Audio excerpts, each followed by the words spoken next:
Kasi parang nagbe-bail out ka. Okay, and it's Oo. very typical for men Oo. to think like that because Oo. men don't like shopping. Oo, Most tama. men don't Oo. like shopping. I Oo. mean, I'll give you example Oo.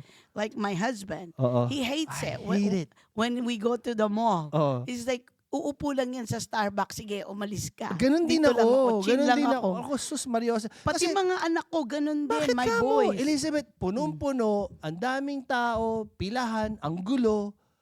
Bagay, kayo naman kayo mga babae, talaga yun naman ang gusto ninyo. Gusto nyo nakikipag-agawan, di ba? Pero kami, come on. Para sa feel ko lang, feel ko lang. I mean, if there's anything, parang pinaka-paborito ko lang talaga, Costco. Ako Diba? din, Maski oo. busy yan, sige, let's go.